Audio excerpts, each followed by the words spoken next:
A paz do Senhor, meus irmãos, que a graça e a misericórdia do Senhor Jesus seja com cada um de vocês. Sou o pastor Moisés Vieira de Lima e nós estamos começando mais um subsídio para a Escola Bíblica Dominical aqui no canal Boas Notícias, iniciando o ano de 2025 debaixo da graça de Deus. O nosso primeiro trimestre, lições bíblicas de adultos da CPAD, traz como tema principal Em Defesa da Fé Cristã, combatendo as antigas heresias que se apresentam com nova aparência. Então esta lição aqui, muito rica, muito enriquecedora, muito abençoada. Uma bênção a gente poder ter esse material aqui em mãos.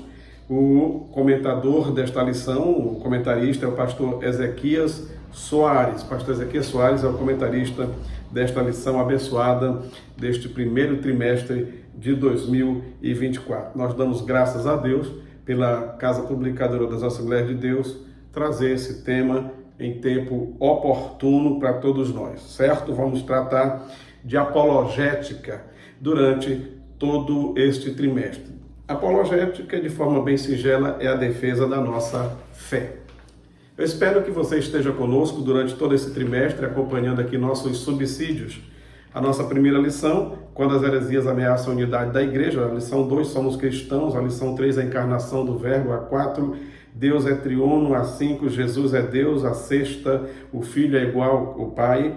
A lição 7, as naturezas humana e divina de Jesus. Lição 8, Jesus viveu a experiência humana.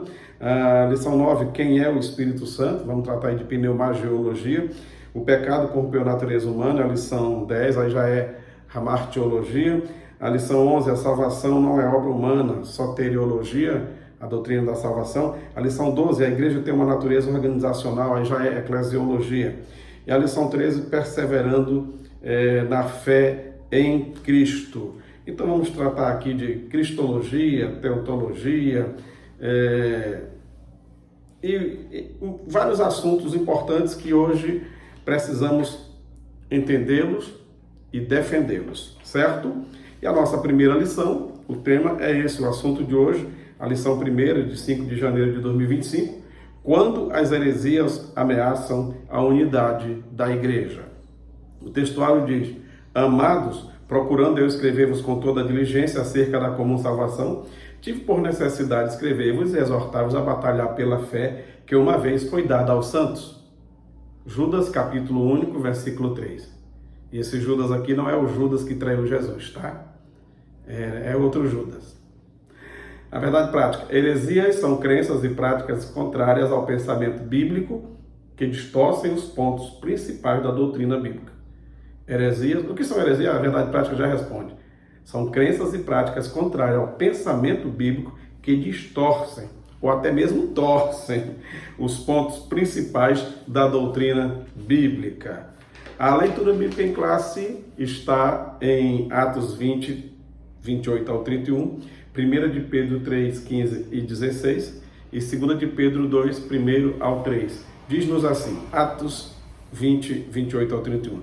Olhai, pois, por vós e por todo o rebanho, sobre o que o Espírito Santo vos constituiu bispos, para apacentardes a igreja de Deus, que ele resgatou com seu próprio sangue.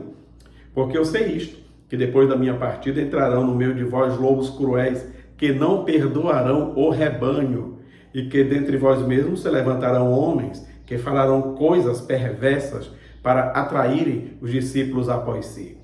Portanto, vigiai, lembrando-vos de que durante 3 anos não cessei noite e dia de admoestar com lágrimas a cada um de vós. Antes, santificai a Cristo como Senhor em vosso coração e estai sempre preparados para responder com mansidão e temor a qualquer que vos pedir a razão e da esperança que há em vós. Tendo uma boa consciência para que naquilo em que falam mal de vós, como de malfeitores, fiquem confundidos os que blasfemam do vosso bom procedimento em Cristo. 2 de Pedro 2, 1 a 3. E também houve entre o povo falsos profetas, como entre vós haverá também falsos doutores, que introduzirão encobertamente heresias de perdição e negarão o Senhor que os resgatou, trazendo sobre si mesmo repentina destruição ou perdição. E muitos seguirão as suas dissoluções, pelos quais será blasfemado o caminho da verdade. E por avareza farão de vós negócios com palavras fingidas, sobre os quais já de longo tempo não será tardia a sentença, e a sua perdição não dormita. Graças a Deus. Muito bem, não há dúvida de que estamos vivendo dias trabalhosos e esses antecedem a volta de Cristo. Quanto mais se aproxima esse momento, é natural que surjam falsos mestres ensinando heresias que tentam distorcer a verdade bíblica e negar a fé verdadeira em Cristo. A palavra-chave desta lição é heresia. Heresia. A introdução diz-nos assim: heresias são crenças e práticas contrárias ao pensamento bíblico, pois elas distorcem os pontos principais da doutrina cristã, confrontam o cristianismo histórico e criam um problema para as igrejas e as famílias. Muito bem, para as igrejas e para as famílias. Esta primeira lição é um estudo sobre o problema das heresias nas igrejas e a nossa responsabilidade na defesa da fé. Certo?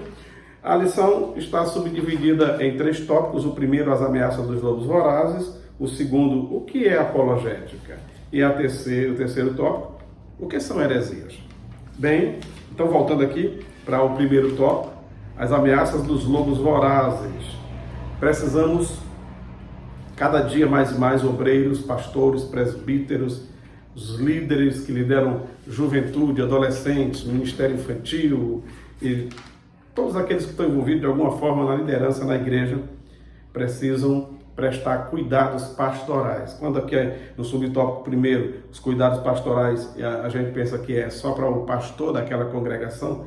Não, esses cuidados pastorais são para aqueles que são líderes, pessoas idôneas, que têm como doutrinar, cuidar, ensinar, ajudar o neófito, o irmão recém-convertido, o jovem, a criança, o adolescente, a não se perder pelo caminho das heresias. Como diz aqui em Atos 20 e 28, olhai, pois, por vós e por todo o rebanho sobre o qual o Espírito Santo vos constituiu bispos.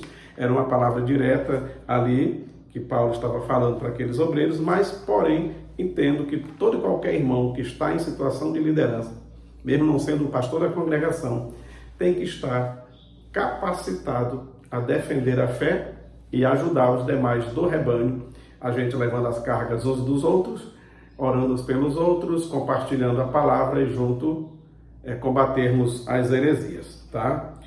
E Paulo já tinha essa preocupação, ele tinha certeza que depois que ele saísse de lá, viriam outros e levariam ensinos errados, como aconteceu na Galácia e em outros lugares. Pedro mesmo disse que o que Paulo ensinou era um pouco complicado para o entendimento da época, mas ensinou corretamente, e os indoutos pegavam e adulteravam o ensino de Paulo. Já naquele tempo, o apóstolo Pedro estava alertando contra isso, certo? Bem, e hoje muitos o fazem com entendimento mesmo, fazem por pura rejeição à verdade da palavra de Deus. Mesmo sabendo que estão no erro, combatem a verdade bíblica.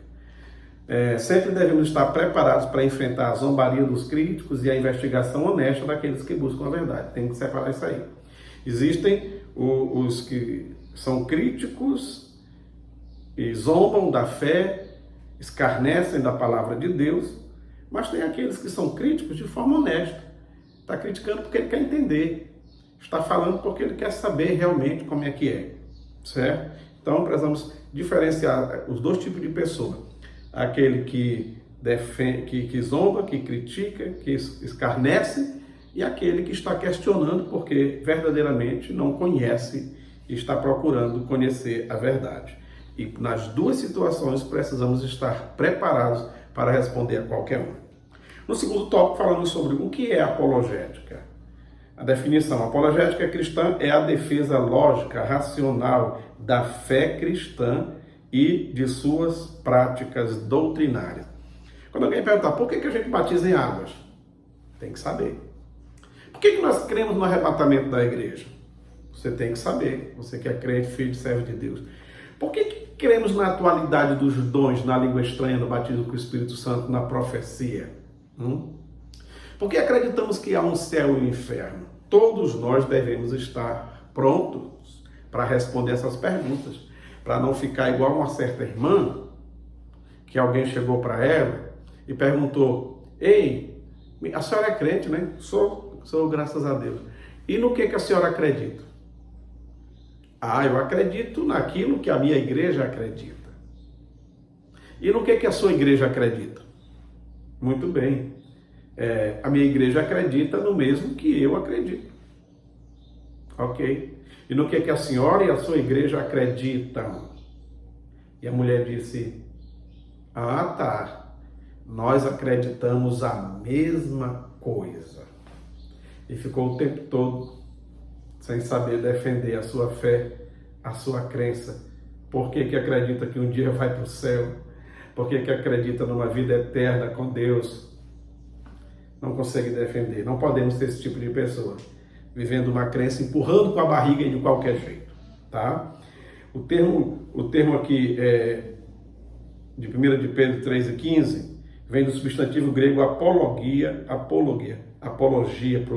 falando mesmo em português, que literalmente significa defesa ou resposta, mas uma defesa razoável, não uma defesa afobada, uma defesa raivosa, uma defesa simplesmente porque eu creio assim e pronto e tal. Não, é com a razão, tá? Uma defesa com a razão, preparada e com mansidão, certo? Muito bem. A palavra apologia vem do nome Apolo. Na mitologia grega, ele era filho de Zeus. E dentre todos os deuses da mitologia grega, dos filhos de Zeus, ele era o que não temia nenhum dos outros e tudo, e só dava ouvido mesmo, segundo a mitologia, seu pai e a sua mãe. Não estava nem aí para os outros. Ele era o deus da beleza, o deus da perfeição, da harmonia, do equilíbrio e da razão. É por isso que o nome dele aparece aqui, que era a palavra grega para defesa, certo? Uma defesa razoável. Estais sempre preparados para responder com mansidão e temor a qualquer que vos pedir a razão, a apologia, e da esperança que há em vós. Nesse caso, essa palavra tem origem nesse nome Apolo, tá? Porque ele era considerado para os gregos como o deus da razão, do raciocínio lógico, da defesa razoável de qualquer assunto, não apenas religioso ou teológico, certo? Agora, esse debate sobre as crenças deve ocorrer de maneira respeitosa e com argumentos e fundamentação bíblica, respondendo às objeções contra a fé cristã. O êxito dessa luta é garantido quando se está nos domínios do Espírito Santo. E é bom lembrar que o ônus da prova é sempre de quem acusa. Se alguém disser para você que é pentecostal, que crê nos dons e tudo, é que ele que prove na Bíblia onde é que diz que cessaram-se os dons, que hoje não pode mais. Onde é que tem na Bíblia? Onde é que tem um versículo dizendo que foi só para aquele período? Onde é que diz na Bíblia que não haverá arrebatamento de forma nenhuma, como alguém já fala por aí? Que o inferno é aqui mesmo, que morreu tudo, se acabou. Não tem. Então, a primeira coisa é, não precisa ficar agoniado com os acusadores, com os blasfemadores, eles que tentem provar. Para nós, a única regra de fé e prática é a Bíblia. Não interessa a tradição de igreja tal, de religião tal, e livros não sei de quem, não. O que importa é o que está na Bíblia Sagrada, ela é a nossa única regra de fé e prática. No terceiro tópico, o que são heresias? A palavra hereses, no Novo Testamento grego, é traduzida como seita e também como heresia. É verdade que o cristianismo foi também chamado de seita? Sim. Mas não por cristãos, e sim por pessoas que não conheciam a verdade. Por eles serem todos judeus, provavelmente os primeiros 5.000 cristãos, todos eram judeus. Então, os judeus que não aderiram ao cristianismo, que não receberam a Cristo como seu Senhor e Salvador, por saber que eles outrora praticavam a lei de Moisés e o judaísmo e agora não mais, então eles são uma seita, que significa separado. Sectário vem daí, sectário, separação. Então eles foram chamados assim porque saíram do judaísmo. Mas não para criar uma nova roupagem do judaísmo, como muitos estão fazendo hoje, mas para viver uma nova vida em Cristo, e aos poucos foram se livrando de tudo aquilo que é do judaísmo. Infelizmente, hoje tem muitas igrejas por aí trazendo nuances do judaísmo para dentro da sua igreja local. Trazendo a Arca da Aliança, tocando chofar antes do culto começar, candelabrozinho de sete castiçais para tudo que é lado, certo? É praticamente uma idolatria com o judaísmo dentro das igrejas evangélicas. E cá para nós, quando o judeu vê isso, ele acha ridículo. Ridículo. Muito bem. Então, seguindo aqui. Pegando aqui a deixa do assunto da lição, que diz: quando as heresias ameaçam a unidade da igreja. É preciso acrescentar a palavra local nesse assunto da lição, tá? Quando as heresias ameaçam a unidade da igreja local. Porque a igreja, de fato, a noiva do Cordeiro, a igreja universal e invisível, formada por crentes em Cristo de várias nações do mundo, essa igreja que vai subir no arrebatamento, que nós não sabemos o seu tamanho e a quantidade de pessoas que a formam, essa igreja, ela nunca é dividida. Nunca é. Então, o assunto da lição, quando as heresias ameaçam a unidade da igreja local, porque a igreja mesmo que está preparada, esperando Jesus voltar, essa igreja, ela é coesa, ela é unida, ela é única e é indivisível. Essa é a igreja que Jesus edificou, como diz Mateus 16, 18, Jesus fala: as portas do inferno não prevalecerão contra ela. Edificarei a minha igreja e as portas do inferno não prevalecerão contra ela. Essa igreja que vai subir no arrebatamento, não tem guerra que a divida, não tem heresia que a divida, não tem sectarismo de forma nenhuma. Essas divisões acontecem só nas igrejas locais, a igreja visível, a denominação, aí sim, certo? E essas até fecham as portas por causa das heresias. Mas a igreja mesmo, a igreja pela qual Jesus morreu, formada de salvos de todos os lugares, essa nunca é dividida. A preocupação é sempre com as igrejas locais. Pode ver nas cartas, a preocupação de Paulo com Corinto, a preocupação de Paulo com a igreja da Galácia, a preocupação de Paulo com a igreja de Roma, mas ele não tinha preocupação com a igreja no seu contexto maior. A igreja inteira, a igreja com I maiúsculo em qualquer lugar da frase. Paulo nunca teve preocupação com ela. Essa ele sabia, que as portas do inferno não prevalecem contra ela. E ele sabia que mesmo o crente sendo perseguido em todas as coisas é mais do que vencedor, esse crente faz parte da igreja que nunca é dividida, certo? Então, cabe a gente acrescentar aqui, quando as heresias ameaçam a unidade da igreja local. É na igreja local que a gente defende a fé. É na igreja local, na congregação, no campo, na convenção regional que se defende a fé, a doutrina e tudo mais. E essas várias igrejas, como a igreja de Éfeso, a igreja de Esmirna, a igreja de Laodiceia, essas várias igrejas, vivendo de uma forma saudável, dentro delas haverão sempre pessoas que farão parte da igreja verdadeira, invisível, única, indivisível e unida, certo? Graças a Deus. É preciso a gente colocar isso em evidência, senão o povo sempre vai achar que, ai meu Deus, as heresias estão acabando com a igreja vai fechar as portas. Nada vai prevalecer contra a igreja do nosso Senhor e Salvador, Jesus Cristo. Amém, meu amado? Então, diz aqui a conclusão: os apóstolos responderam aos opositores da fé cristã e lançaram a base da nossa teologia. Todos os escritos do Novo Testamento mostram essa luta acirrada contra as falsas doutrinas. Pois tarefa da igreja atual batalhar pela fé que uma vez foi dada aos santos, como diz em Judas capítulo 1, versículo 3. Temos muita coisa ainda nesse trimestre para compartilhar e aprendermos, e eu espero que você esteja conosco nos próximos vídeos. Se você chegou até aqui, Deus te abençoe, obrigado. Faz o CCC, curta, comente e compartilhe. Você que não é inscrito, se inscreva aqui no nosso canal. Você que de repente o YouTube te achou, de repente você chegou aqui, caiu de paraquedas nesse vídeo, se inscreva no nosso canal, nos ajude a chegar a 1000, a passar de 1000 inscritos. Que a paz do Senhor Jesus seja contigo, tenha uma ótima escola dominical, você professor ou aluno, que a bênção e a graça de Deus seja sobre cada um e muita vitória no ano de 2025. A paz do Senhor.